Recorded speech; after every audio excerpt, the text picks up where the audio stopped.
ay ba't pa ng misteryo ng mga kababalaghang nakapangingilabo, subalit nagaganap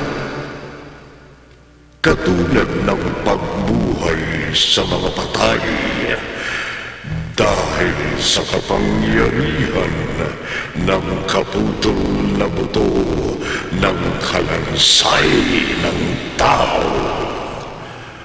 ang voodoo stick. Narito ang unang bahagi ng makapanganisang balahibong kwentong tampok sa linggong ito na pinamagatang Voodoo Stick.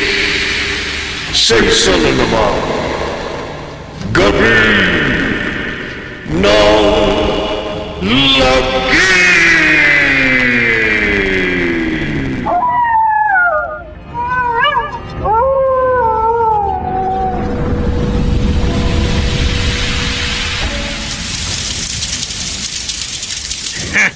Tanda, kung hindi ako inabot ng ulan habang nangangaso ako rito sa gubat, hindi ako makikisilong dito sa kubo mo. Don Joaquin, nagmamagandang loob lamang ako nga sikasuhin ka. Nagpakilala na ako sa iyo na isa akong asindero. Pero kung ano nung kabalbalan na pinagsasasabi mo. Hindi kabalbalan. Katotohanan ang sinabi ko sa iyo. Dahil nagtanong ka kung bakit nag-iingat ako ng kapirasong buto ng kalansay ng tao. Ang voodoo stick. Hindi ako naniniwalang may kapangyarihan ng isang kapirasong buto ng kalansay ng tao. Bakit hindi mo subukan? Tanda, May kakilala ka bang kamamatay lamang? Tao o hayop? Itong nabaril kong malaking ibon. Oh. Kamamatay lamang nito. Manood ka. Ididikit ko sa patay na ibon ang voodoo stick.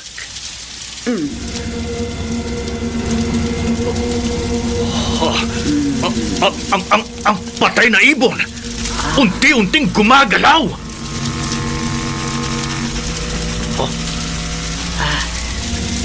Ngayon, Don Joaquin, ngayong nasaksihan mong nabuhay ang patay na ibon, naniniwala ka na ba sa kapangyarihan ng voodoo stick?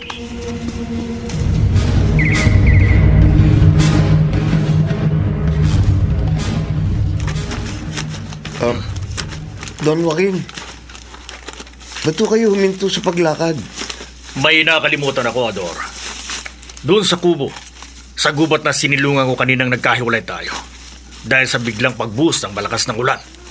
Ano po yun? Babalikan ko ho. Hindi. Hindi ikaw. Ako ang babalik doon. Hintayin mo na lang ako dito sa bukana ng gubat. Kayo po ang bahala. Bantayan mo na lang dito ang nabaril kong ibon. Hindi ako magtatagal. Mag-ingat po kayo. Ang malaking ibon na to. Grabe ang tama niya sa dibdib. Napuruan siya. Pero, bakit buhay pang ibon na ito?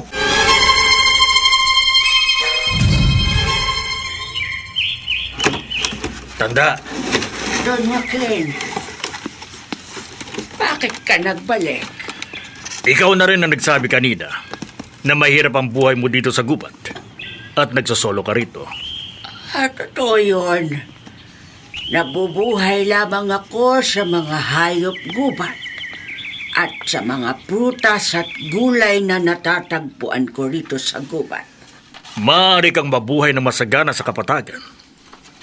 Bibigyan kita ng malaking halaga kapalit ng iyong voodoo stick. Hindi.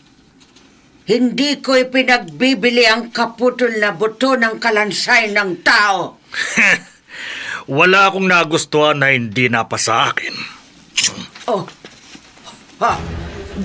Don Joaquin, aanin mo ang patalim na yan! Para mapasagan ng voodoo stick! Ha?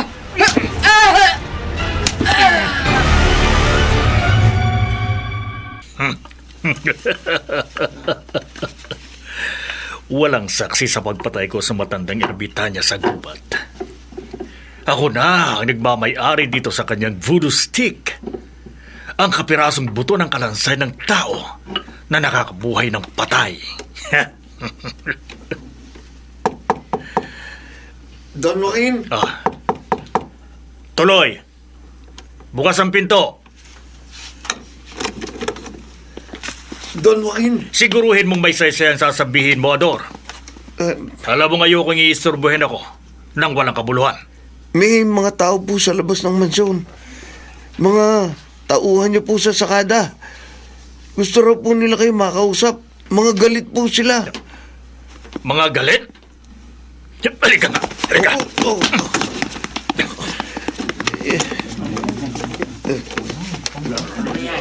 Joaquin! Nardo! Ano bang problema niyo ng mga kasama mo? Alam niyo po ang problema namin. Labis-labis ang araw at oras kung papagtrabahuin niyo kami sa inyong tubuhan. Pero hindi niyo kami pinasusueldo ng tama. Kaya sumugod kayo rito? Para puwersahan akong bayaran kayo sa gusto niyo? Ganon ba? Pasweldo niyo kami ng tama. Kung ayaw niyong mag-aklas kami. Huwag niyo akong takutin! Wala akong pakialam kahit mag-aklas kayong lahat! Don Joaquin! Hindi ko kailangan sa aking tubuhan ng mga manggagawang mareklamo na gaya ninyo! Mula sa araw na ito, ayoko nang makita ang mga pagmumukha ninyo! Lumayas kayo!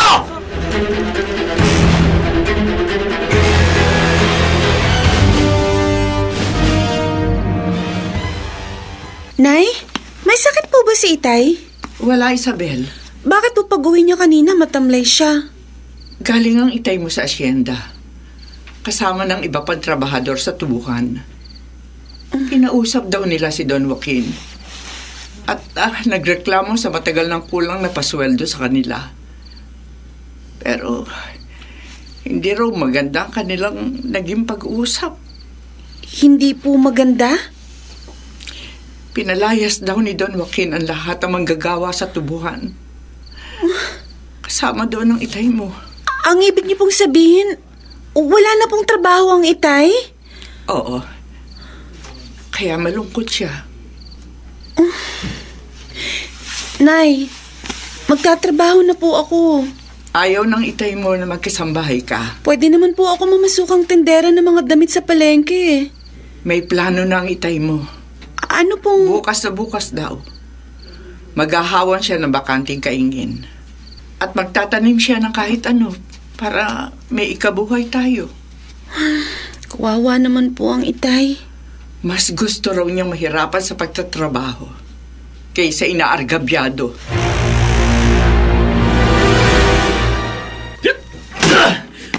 Joaquin, magmong pairali ng pagiging bugnutin mo sa iyong mga tauhan sa asyenda. Mama, kinalaban nila ako. Gusto lamang nilang pasweldohin mo sila ng tama? Huwag nyo na silang panigan. Noong nabubuhay pa ang iyong papa, maganda ang pamamalakad niya sa mga tauhan natin sa tubuhan. At hindi maayos ang pamamalakad ko, Mama. Ganun ba? Nakaabot na sa akin ang karaingan ng mga manggagawa. Hindi sapat ang ibinabayad mo sa kanila sa matagal ng panahon. Kaya sila nag-aklas. Pwes, hindi ko sila kailangan. Huwag nating apihin ang mga manggagawa. Huwag nyo nga akong turuan ng dapat kong gawin, Mama. Joaquin! Pabayaan nyo na lang ako. Papalitan kong lahat ng mga tauhan na natin na nag-aklas. Papalitan ko sila ng mga hindi mareklamo.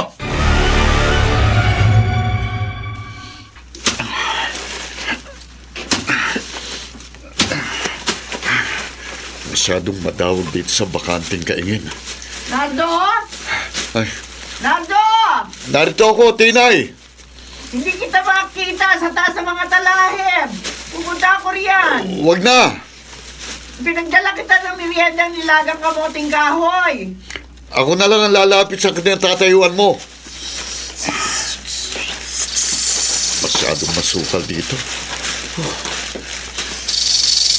Aray ko! Aray! Aray!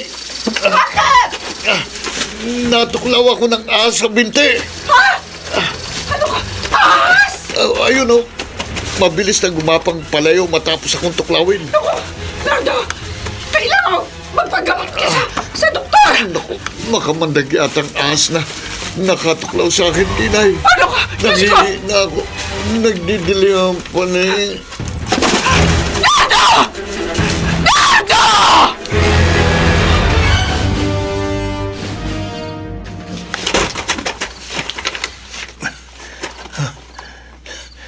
Ayan po, Don Joaquin.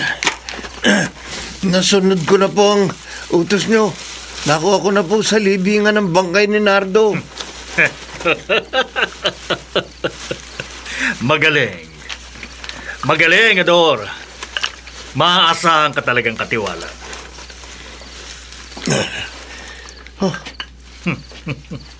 Ano po yung inilabas nyo? Kapirasong buto ng kalansay ng tao? Hindi ito karaniwang buto ng kalansay. Ito ang tinatawag na voodoo stick. Bakit nyo po idinikit sa ulo ng bangkay ni Nardo? Manood ka, Ador.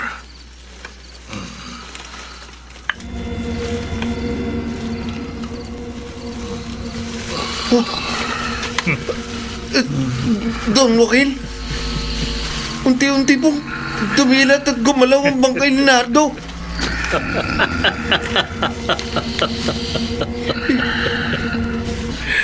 Inaasahan ko na talaga yan, Ador. Bumangon po ang bangkay ni Nardo. Nabuhay ang bangkay.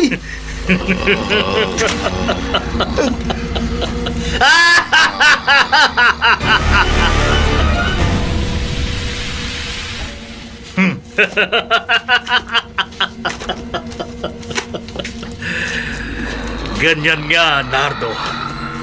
Pag sinabi kong lumapit ka sa akin, lalapit ka.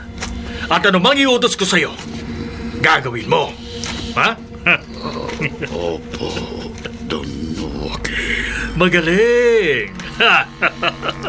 Ako ang bumuhay sa'yo. Kaya alipin kita. Ako ang iyong Panginoon. Opo, Panginoon. Magtatrabaho ka sa tubuhan. Ha? Magtatrabaho ka ng walang pagkain at walang sweldo. Susunod ka sa lahat ng ipag-uutos ko sa'yo. At higit sa lahat, huwag kang magrereklamo. Ganyan nga.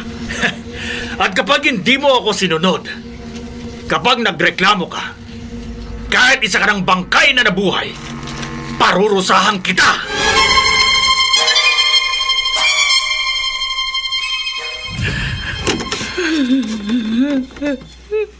Nay, umiiyak na naman po kayo. Hindi ko mapigilang hindi mapaluha. Kapag naalala kong itay mo, Isabel. Higit 1 linggo na pong nailibing si Itay. Nasanay ako madalas ko siyang kasama.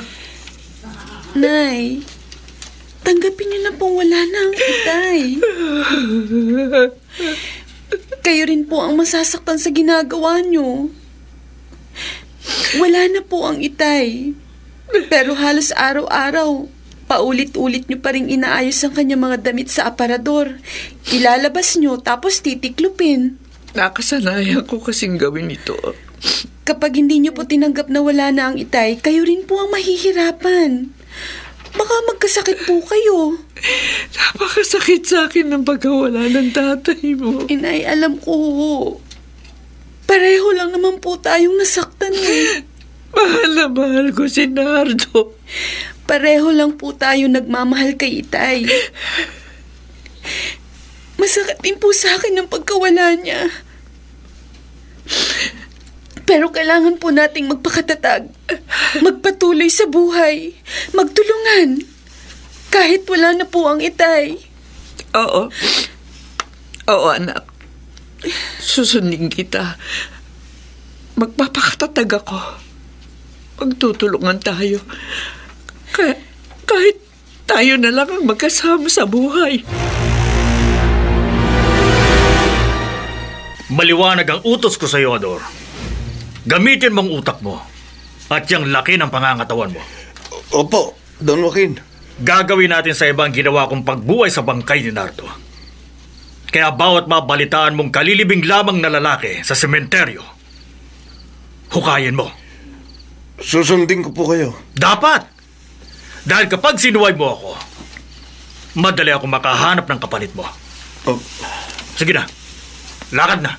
opo, alis na po ko. Joaquin, sukdulan ang kahibangan mo. Mama, Matagal na ako nagtitimpi sa'yo sa magiging bugnutin mo at pang-aagrabyado mo sa ibang tao. Sumasobra ka na. Mama, ano ba? Ana, huwag ka nang magmaang-maangan pa. Narinig ko ang pag-uusap niyo ni Adol tungkol sa pagbuhay mo sa bangkay ni Nardo at sa balak mo pang pagbuhay sa ibang lalaking kalilibing lamang. Gusto ko lang magkaroon ng mga tauhan sa sakada na magiging sunod-sunuran sa lahat ng gusto ko at hindi magrereklamo. Tigilan mo ang kahibangan mo! Mama! Kapag hindi mo ako sinunod, Joaquin, ako mismo ang magsusuplong sa iyo sa mga kinaukulan!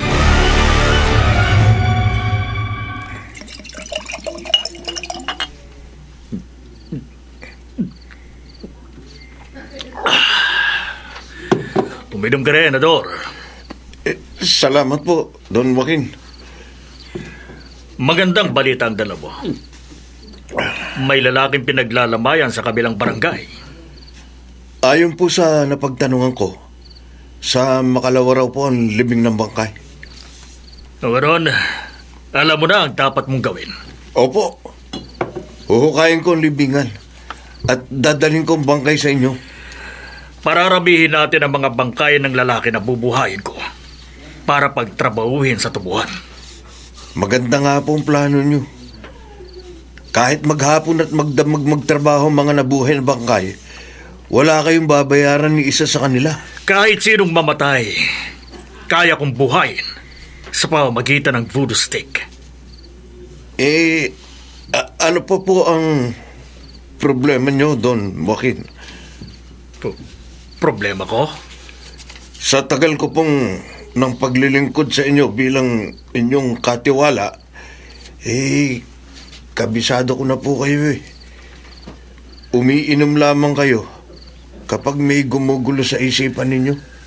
Ador, ang mama ko, kontra siya sa pagbuhay ko ng mga patay para maging manggagawa sa tubuhan. At nagbabanta pa siyang isusuplo ako sa mga otoridad. Paano po yan? Tuloy ang mga plano ko. Baka po tutuhanin ng inyong mama na isuplong kayo. Kaya nga huwag mo siyang hahayaang makaalis dito sa asyenda.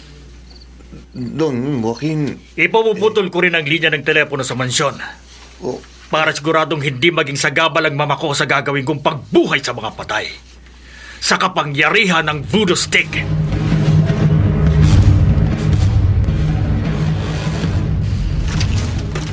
Magandang umaga po, Don Joaquin. Parang namumukhaan kita. Asawa po ako ng dating tauhan niyo sa sakada. Si Nardo po. Nakita na po tayo. Dahil paminsan-minsan, dinadalang ko na merienda ang asawa ko sa tubuhan nung nabubuhay pa ho siya. Tama. Natatanda na kita. Naparito po ako sa inyong mansyon para magpresenta sa inyo. Kailangan ko po kasi ng trabaho para maitaguyod ko ang buhay namin ng aking anak. Sige. Kukunin kitang tagaluto, tagalaba, tagalinis ng bahay at taga-asikaso ng mga halaman sa hardin. Ay, opo. Kaya ko po yung mga trabahong yun. Marami kang trabaho. Pero para sa isang trabaho lang ang ipapasweldo ko sa'yo. Payag ka ba?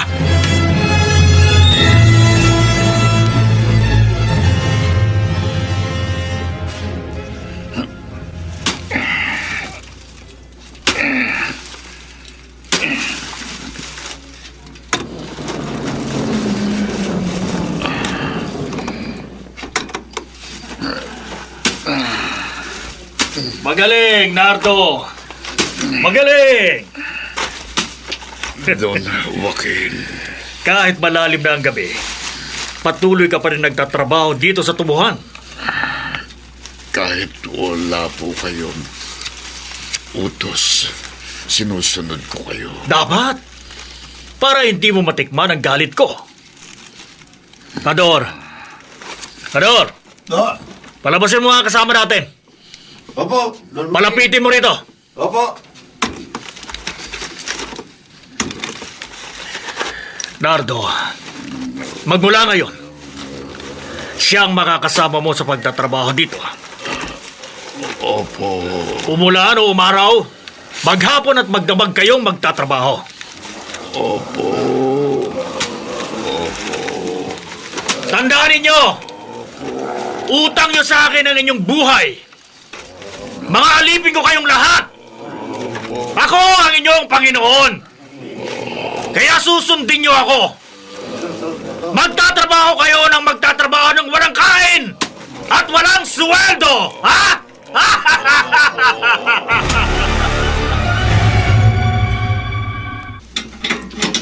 Inay, Oh, Isabel, bakit na parito ka sa mansyon? mahigit 1 linggo na po kayong hindi umuwi sa atin. Marami kasi akong trabaho rito sa mansyon.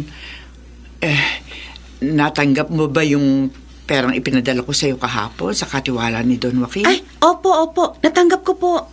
Mapagkakatiwalaan ko naman si Ador. Mabait naman po siya. Bukod nga po sa perang ipinadala nyo, nagdala pa siya sa akin ng mga prutas. Kumusta ka naman sa bahay natin? Okay lang po. Kaya ko naman pong pangalagaan ang sarili ko kahit mag-isa lang po ako. Anak, mag-iingat ka ha. Opo, inay, huwag po kayong mag-alala sa akin. Anak mo pala siya, Tinay. Ay, opo, Don Joaquin. Si Isabel po. Magandang umaga po, Don Joaquin. Maganda ang anak mo, Tinay. Hindi naman po. Totoo ang sinabi ko. Maganda ka, Isabel. Sa totoo lang, ikaw ang pinakamaganda sa lahat ng babaeng nakita ko. Huh?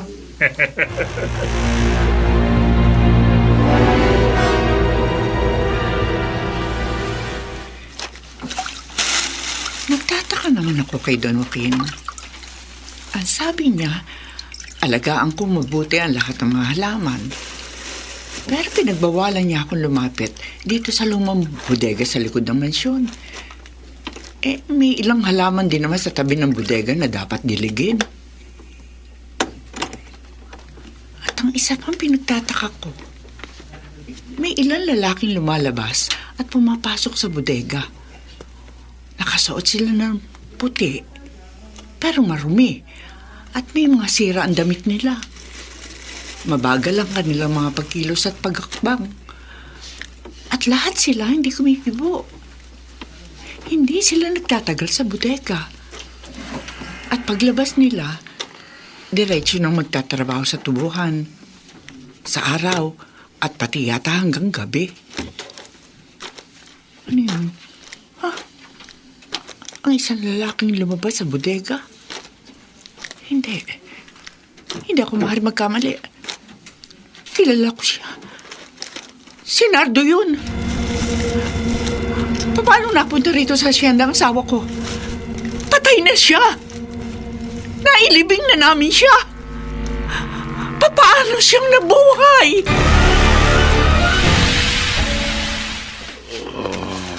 Nardo! Nardo! Nardo! Bakit hindi mo ako naririnig? Tinatawag kita. Pero hindi ka lumilingon sa akin. Nardo!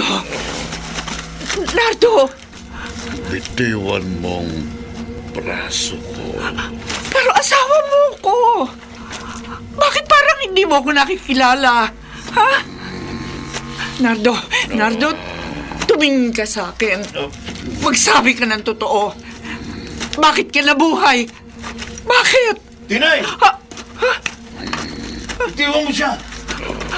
Ador, asawa ko siya, si Nardo! Hindi siya si Nardo. Hindi siya ang asawa mo. Pero Ador, asikasuhin mo na mga trabaho mo sa loob ng mansyon. Sige na! Pero, Ano pa hinihintay mo? Susunod ka ba o isusumbong kita kay Don Joaquin? Dahil sa pagiging pakalamero mo.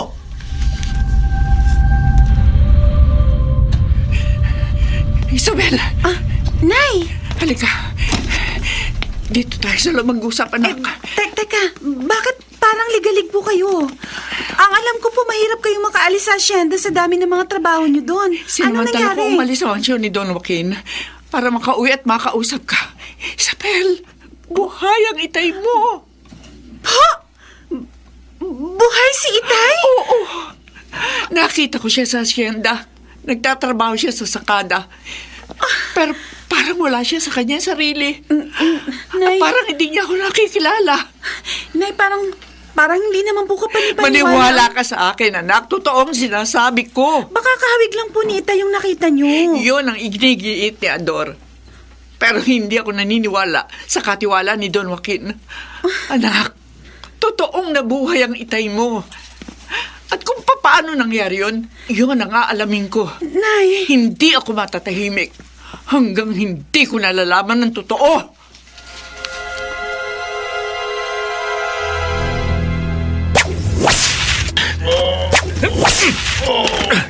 Hangal ka, Nardo!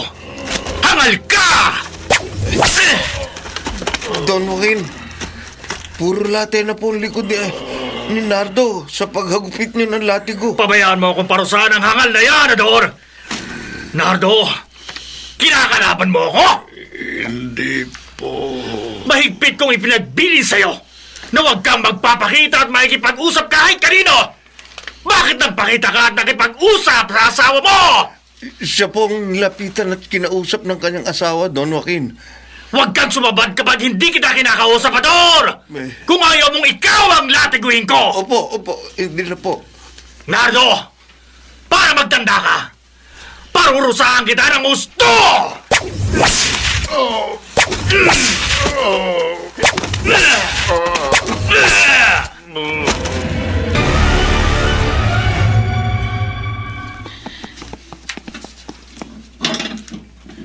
Ay, Doña Ursula, saan ho kayo pupunta? Magpapahangin lang ako sa bukid, Ador. Sasamahan ko po kayo. Huwag na! Hindi po maaaring hindi ko kayo samahan. Mahigpit pong pinagbili ng inyong anak na huwag ko kayong palalabasin ng mansyon. Ay, hindi maaari ang ganyan. Doña Ursula, Hindi mo ako pwedeng tratuhin parang bilanggo dito sa asyenda. Katiwala ka lamang dito. Ako ang amo. Ako ang nagpapasweldo sa'yo. mula po ng yumahong asawa nyo, si Don Joaquin na ang kinilala kong amo. Hindi ako papayag. Dinaramdam ko po, Doña Ursula. Gagawin ko ang gusto ko sa ayaw at sa gusto mo.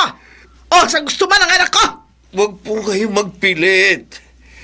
Dahil kapag nagpilit po kayong lumabas ng asyenda nang hindi ako kasama, mapipilitan akong gamitan kayo ng dahas.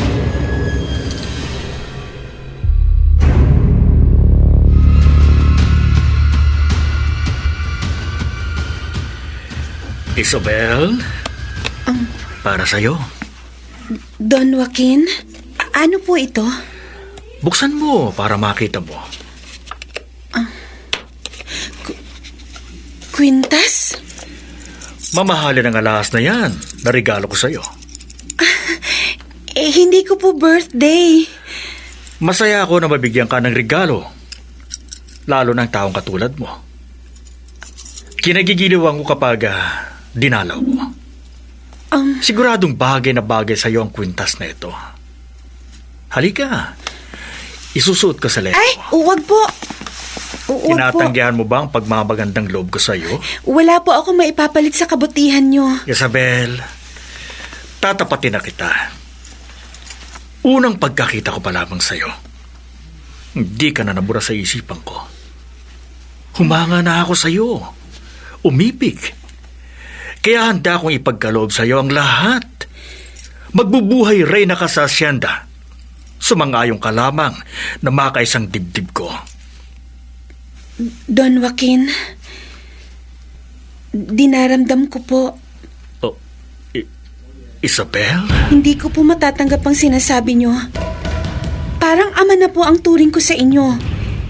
At hindi na po hihigit doon.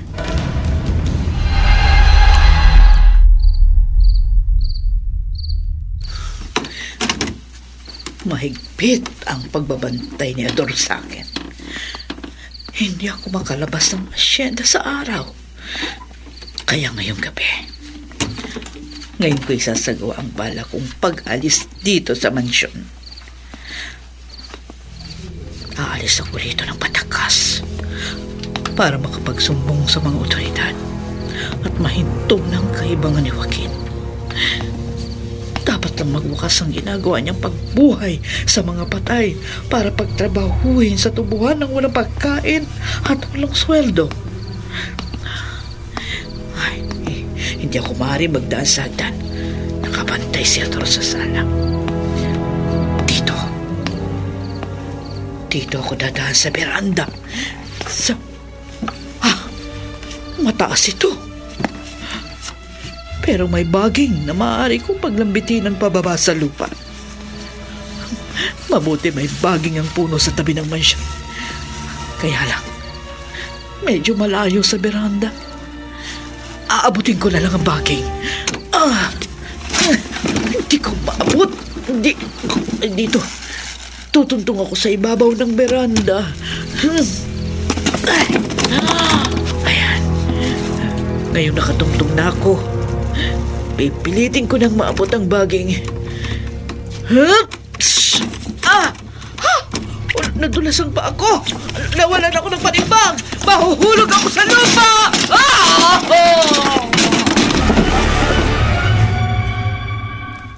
Ano? Patay na ang mama ko, Ador? Opo, Don Joaquin. Nahulog po siya sa beranda. Basag ang kanyang bungo. Bago ko po siya nasa kaluluhan, hindi na siya humihinga. Walang problema. Don Joaquin, Hindi tuluyang mamamatay ang mama ko. huwag niyo pong sabihin. Oo, Ador. Bubuhayin ko ang bangkay ng mama ko. Bubuhayin ko siya sa pamamagitan ng kapangyarihan ng voodoo stick.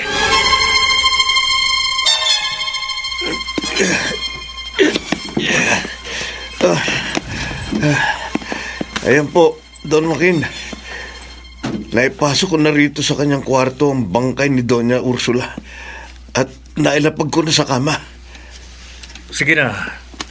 Lumabas ka na, Ador. Opo.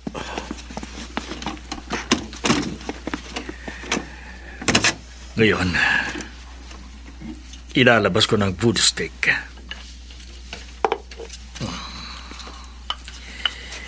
Ididikit ko na ang kapirasong buto ng kalansay ng tao sa noo ng aking mama.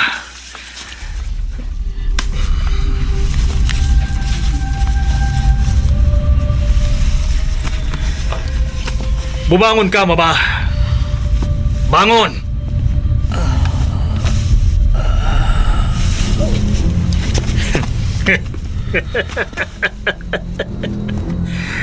Patay ka na, mama.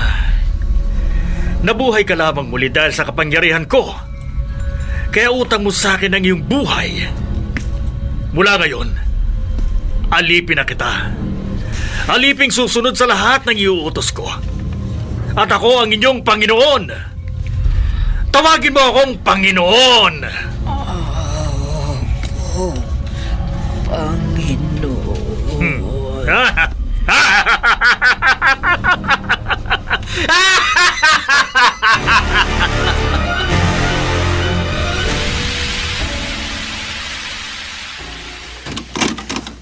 Pinatawag niyo raw po ako, Don Joaquin.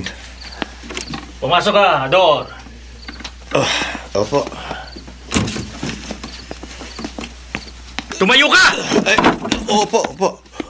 Ilang ulit ko bang sasabihin sa'yo na huwag kang uupo kung hindi kita pinauupo? Opo. Tatandaan ko po. Pasensya na po. Lumakad ka ngayong gabi. Opo. Maghanap ka ng mananakaw na bangkay.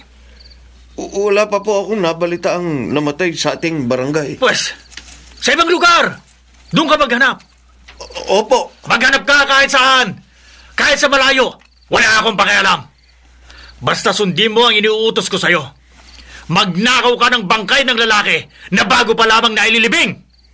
At iayos mo ang libingan bago ka umalis para malinis ang trabaho mo, ha? Opo. Tatandaan ko po ang lahat ng utos nyo. At gagawin ko... Dapat! Kung ayaw mo maparusahan kita at maparayas!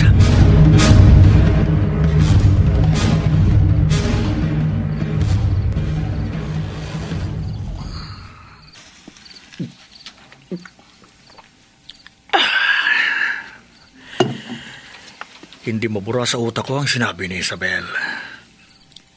Hindi ko po matatanggap ang sinasabi nyo. Parang ama na po ang turing ko sa inyo. At hindi na po hihigit doon.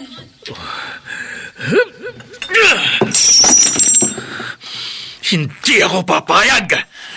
Hindi ako papayag. Wala akong ginusto na hindi ko nakuha. At isa ka sa mga ginusto ko, Isabel, na hindi maaaring hindi mapasa akin.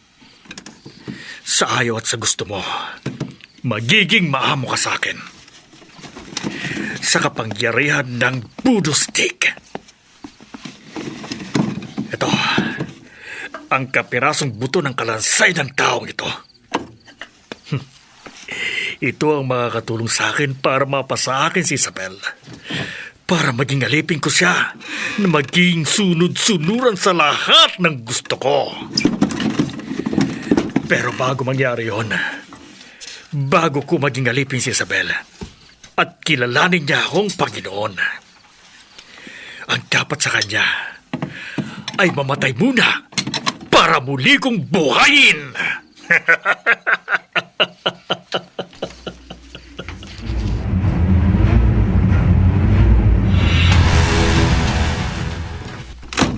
Nay, mabuti po nakauwi kayo ngayon. Nagtataka nga ako kay Don Joaquin. Napakahigpit niya sa akin. Pero noong mga nakaraang araw, halos ayaw niya akong palabasin sa asyenda. Pero kanina, siya mismo nagtanong sa akin kung gusto kitang dalawin.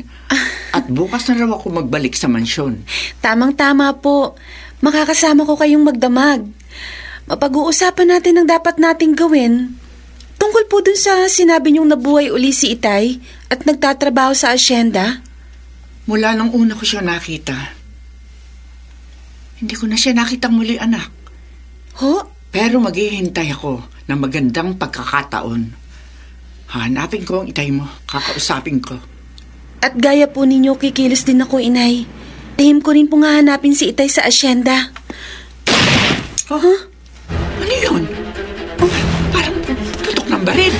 Inay, parang may bumabaril po sa atin. Tinamaan po ang salamin. Sino yun? Nasaan yun? Nay, tinamaan po. Isabel! Isabel!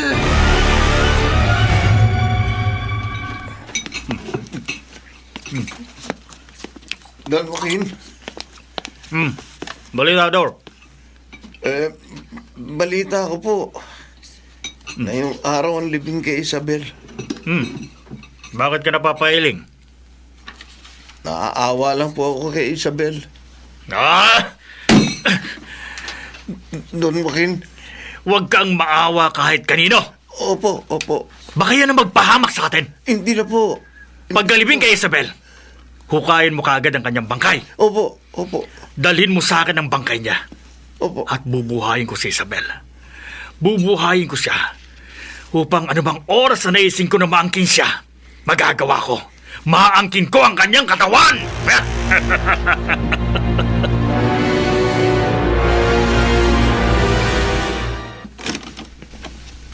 Mama. Panginoon. May kasama ako. Isabel, halika.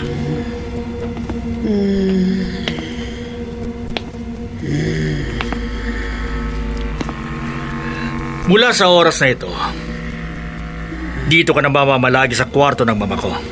Opo, Panginoon. At ano bang oras na gustuin ko, tatawagin kita. At lalapit ka sa akin.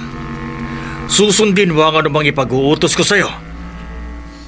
Opo, Panginoon. Bantayan mo siyang mabuti, Mama. Panginoon.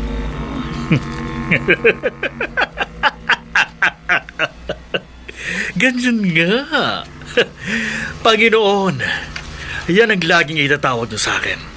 At lahat ng sasabihin ko, susundin ninyo para hindi ko kayo maparusahan.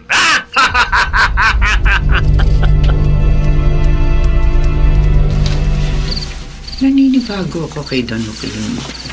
Nitong mga nakarang araw, lagi siyang masaya. Madalas, pumapasok siya at lumalabas sa kwarto ng kanyang mama. Nagtataka rin naman ako kay Doña Ursula. Ilang araw ko nang napupunang hindi siya lumalabas sa kanyang kwarto.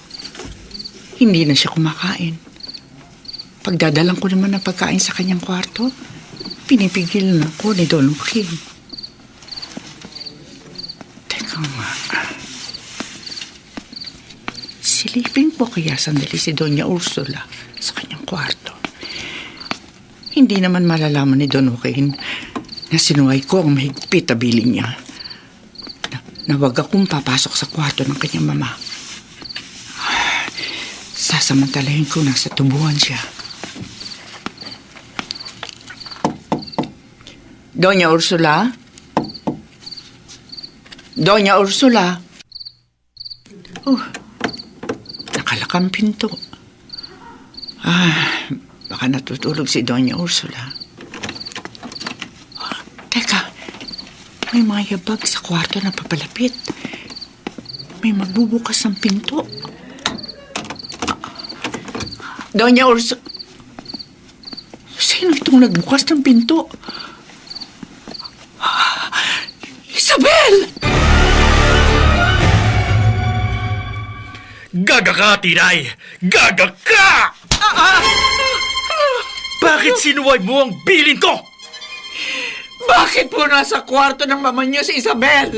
Napauwi tuloy ako nang wala sa oras dahil dyan sa kagagahan mo! Sagutin niyo po ang tanong ko! Mabutit nakita ni Ador ang pagpasok mo sa kwarto ng mama ko at naitawag niya kaagad sa akin ang kagagahan mo! Ano po ang nangyari? Bakit narito sa asyenda ng aking anak? Bakit nabuhay uli ang bangkay ni Isabel? Wala akong ipapaliwanag sa'yo, Tinay. Wala ibang dapat makaalam ng lahat ng nakita at nalaman mo dito sa asyenda. Tinay! Ano man ang lihim at kababalaghang nangyayari rito sa asyenda, dapat malaman ng mga kinauukulan para malinawan ko kung bakit nabuhay uli ang bangkay ng asawa ko at anak! Ador! Don Joaquin! Ilabas mo ang sasakyan! Madali ka! Pupunta tayo sa mga manggagawa natin sa tubuhan. Opo! Hindi dapat makarating si Tinay sa mga otoridad ng buhay!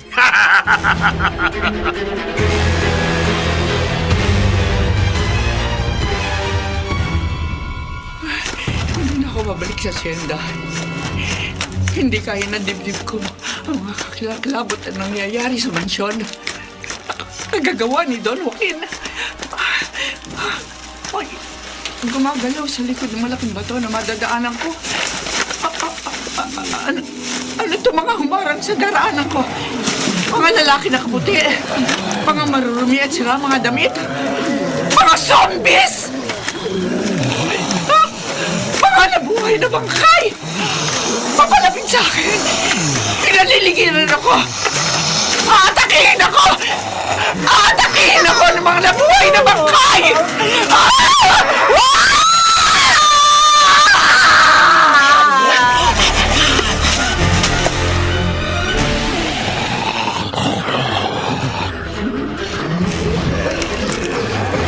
Mga alipin! Pumasok kayong lahat dito sa lumang bodega! Pasok! Yan! Ganyan nga! Walang matitira sa inyo sa labas ng bodega! Maasahan talaga kayong lahat. Nasunod niyo ang utos ko. Hindi niyo hinayaang makarating ang kasambahay ko sa presinto para maipahabag tayo! Ha? Nardo! Nardo! Naririnig mo ba ako? Opo, Panginoon. Alam mo ba kung bakit hindi kita sinama sa mga aliping inutusan ko kanina para pumatay? Asawa mo kasi ang kanilang biniktima. Si Tinay! Nardo, bakit nakatingin ka sa kawalan? Galit ka ba sa akin? Napupuot ka ba sa akin dahil asawa mo ang ipinapatay ko? Heh! Huwag, Nardo. Huwag kang mapupuot sa akin. Opo, Panginoon. Alipin lamang kita. Wala kang karapatang magtanim ng galit sa akin na iyong Panginoon. Kapag nagkamali kang kalabanin ako, parurusahan kita. Ipalalamon ko ang iyong katawan sa ibang alipin kong mga bangkay na aking binuhay!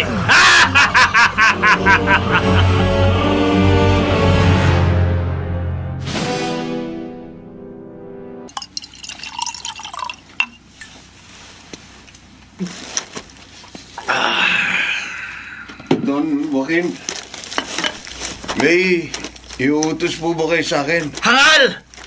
Tatawagin ba kita kung wala akong ipag-uutos sa'yo? Ano pong kailangan yung... Tinabla na ako ng inim ko. Medyo umiikot na rin yung tingin ko. Kaya hindi na muna ako babalik sa aking kwarto. Dito lamang ko sa hardin at magpapilipas ako ng magdamag. Kasamang makapapawi sa init ng aking katawan. Don Joaquin? Ador, magpunta ka sa kwarto ng mama ko. Oh, Kunin mo si Isabel. si Isabel po? No! Dalhin mo siya dito sa hardin. Oh, No! eh, Ano bang itinatanga mo? Sundin mo na ang ipinag-uutos ko! opo. Ngayon din po. Bilis! Papawiin kong lahat ng init ng katawan ko na kahit tagal ko nang naipon. Kaya Isabel, buong magdamag na angkinin ko ang katawan mo na aking binuhay.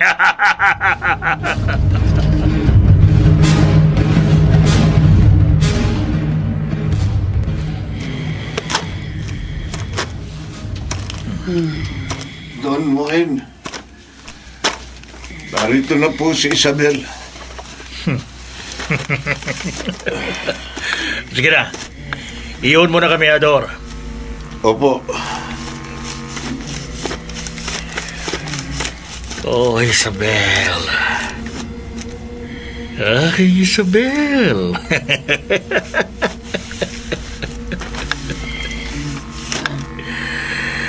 Hayaan mong haplusin ko ang iyong katawan.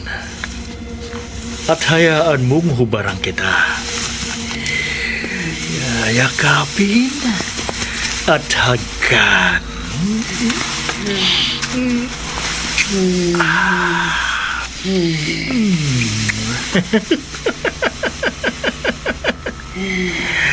Malamig ang buong mong katawan, Isabel. Pero ganyang wala ka ng anumang saplot. Lutang na lutang pa rin ang iyong kagandahan. Kaya kahit malamig ang iyong buong katawan, aangkinin pa rin kita. Magdamag kita nga ang kinin.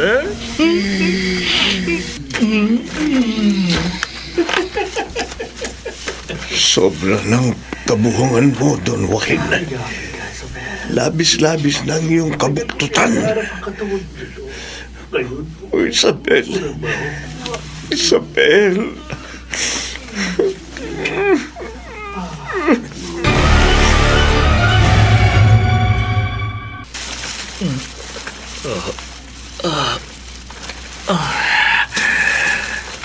Ang sakit ng ulo ko.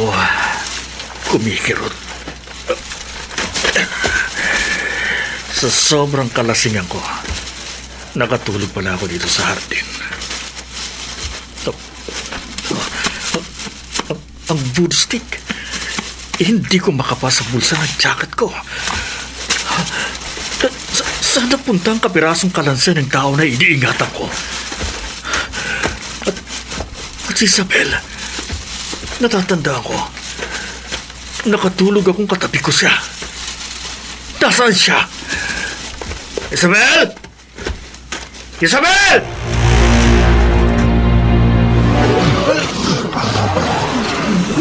Nardo! Lumapit kayong lahat sa akin! Kayong lahat!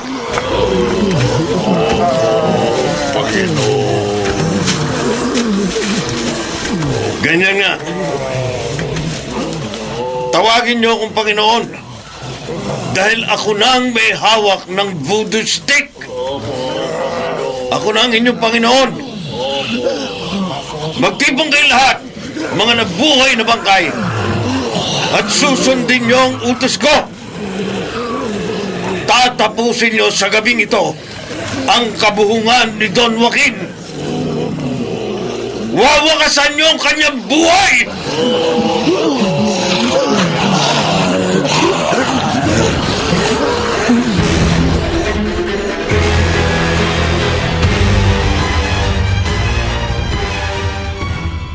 Isabel! Isabel! Isabel? Don Joaquin. Bakit mo ako iniwan sa hardin? Nandito ka lang pala sa kwarto ni Papa. Bakit hindi ka sumasagot? Kanina pa kita tinatawag, gaga ka! Hindi mo na kami maaaring pagmalupitan, Joaquin. Isa ka pang nagpapakulo sa dugo ko, Mama. Mga alipin ko lamang kayo. Sinabi ko na sa inyong Panginoon ang itawag niyo sa akin. Panginoon! May iba na kaming Panginoon. Iba? Sino? Ang nag-iingat ng voodoo stick. Inutusan kami ng aming Panginoon. Naihirap ka namin sa Kanya. Huh? Harap ka namin sa aming Panginoon. Hindi. Ako ang inyong Panginoon. Ano pa ba? Bitiwan niyo ako! Bitiwan niyo ako! Bitiwan niyo ako!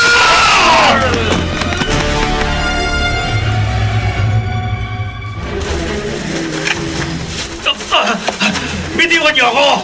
Mama! Isabel! Huwag niyo akong kaladkarin! Ako ang inyong Panginoon! Ikaw ang aming Panginoon. Saan niyo ako dadalhin? Ha? Panginoon, narito na ang taong pinakuha mo sa amin.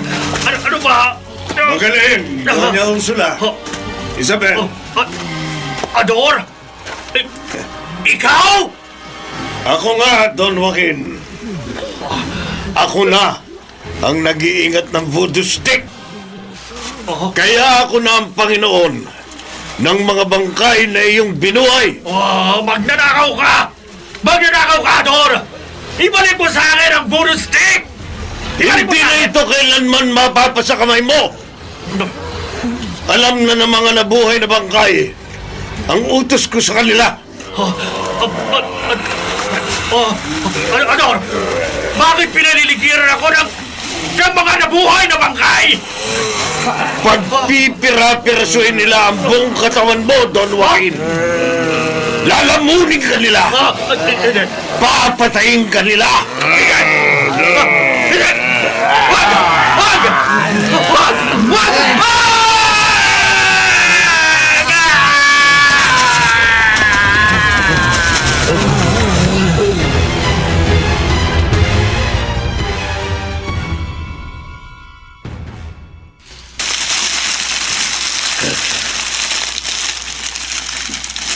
Matapos mapatay ng mga zombies si Don Joaquin at matapos kong pabalikin sa sementeryo mga nabuhay na bangkay upang magkaroon na sila ng ganap na katahimikan, Tama lamang na sinunog ko na ang bumuhay sa kanilang kapirasong buto ng kalansay ng tao upang hindi na maulit ang lagim na natikman ng babaeng natutuhan kong mahalin. Si Isabel ang nagbigay sa akin ng lakas ng loob na suwayin ang utos ni Don Joaquin at nakawin ng pinagmumula ng kanyang kapangyarihan. Ngayong naabo na ang kapirasong buto ng kalansay ng tao, tapos na ang pagsasabog ng lagim ng voodoo stick.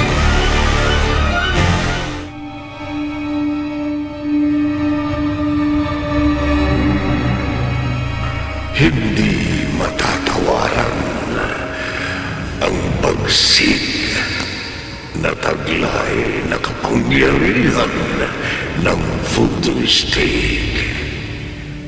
Gayunman, bawat kapangyarihan mula sa kadiliman ay may hangganan at katapusan. Dito natatapos ang ating tampok na kwento sa linggong ito na pinamagatang Voodoo Stick. Sa isa na naman, gabi ng lagi!